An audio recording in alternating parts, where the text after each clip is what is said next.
Hello and welcome. I'm Antonina Antosha and you are watching Head to Head with uatv. As a state, Ukraine is facing a challenge now of balancing between the protection of human rights and national safety. While the war caused by Russian aggression is still going, almost 1.5 million internally displaced people live in Ukraine, struggling for home, safety and their rights. What threats can hide in this long-lasting situation, and how can state policy on human rights be supportive for Ukrainian people? To discuss these issues, we're joined in the studio today by Andriy Solodko. He's a policy analyst from CEDOS think tank. Hello, and thank you so much for joining us. So overall, how would you evaluate the situation with the human rights protection in Ukraine these days? Well, I would say that we can see that, well, every conflict in the world, it doesn't matter where, has its particularities that human rights are violated. And Ukraine is a pity, but it's not an exception. And we see that the closer we are to the front line, the more human rights are violated. And the situation, especially in this so-called gray zone, is very difficult. And we were researching in 3 eastern cities, in Mariupol, in Slovyansk, and in Kramatorsk. And I would say that first of all, it's what you mentioned, that the state should choose between national security and human rights protection. And the second thing is that the state as well should prioritize some human rights. It means that this balance and between political and rights and civil liberties and social and economic rights is destroyed, and is destroys this principle of indivisibility of human rights.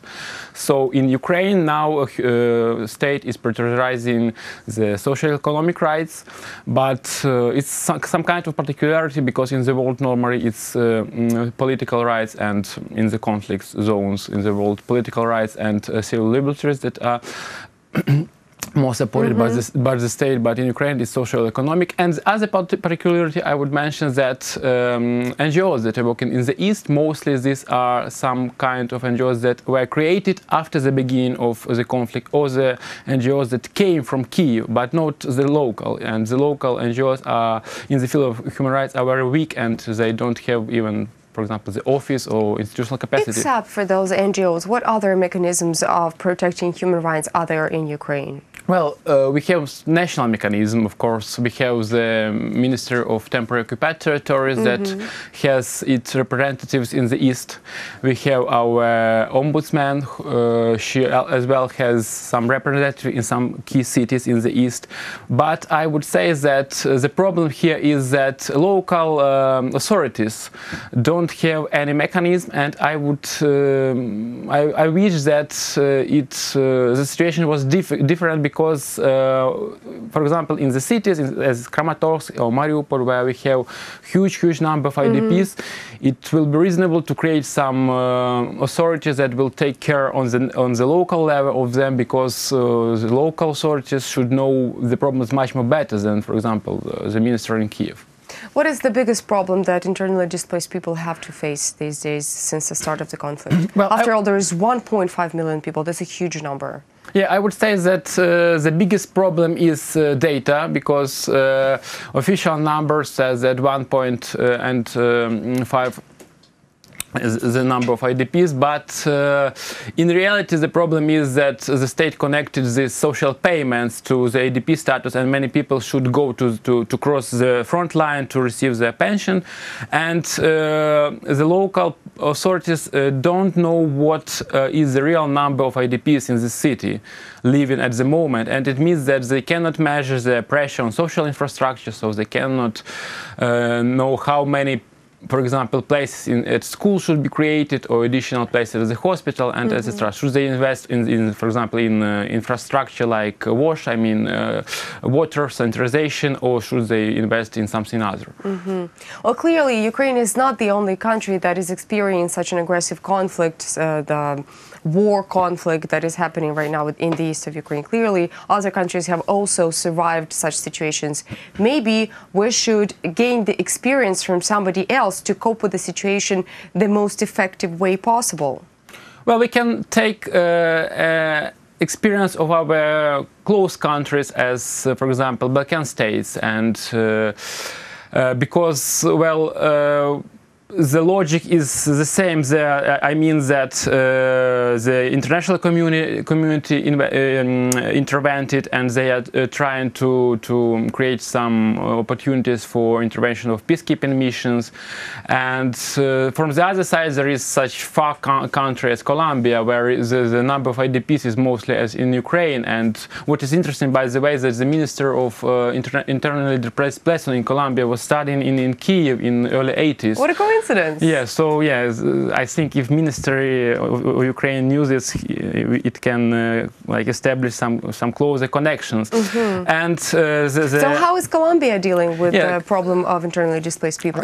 Well, the particularity of Colombia is that it's really the civil war there, and there is no foreign intervention in Ukraine, but the number of IDPs is mostly the same. And the idea of Colombia is that they establish so-called truth commissions that are researching in human rights violation, and then creating some base for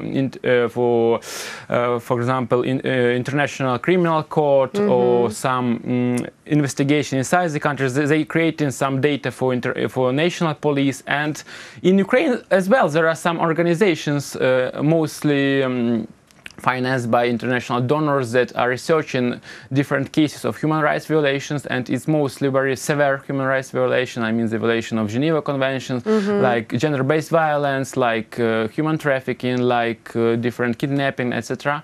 And at this point, Ukrainian state is rather weak because I think the Minister of Internal Affairs does not have enough of institutional capacity, and they are maybe busy now with other things, with, for example, Maidan cases. And I think one day the ministry should take all this data collected by NGOs and start its own investigation, and well, go on the international level and go to the International Criminal Court.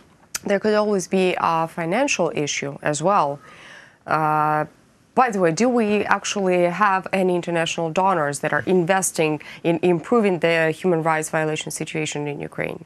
Yeah, we have really huge number of donors, mostly from all over the world, even from South America, from Brazil. There is some small investments, then from North of Course America, from Europe, from Japan. And even from Japan. Yeah, and Japan, by the way, is rather like huge donor for Ukraine, and they are mostly investing in infrastructure. But we have all UN agencies here, and the thing is that the number of the investment from the donor is growing rather fast, and there is some kind of disproportion between the investment of the donors and investment of the state.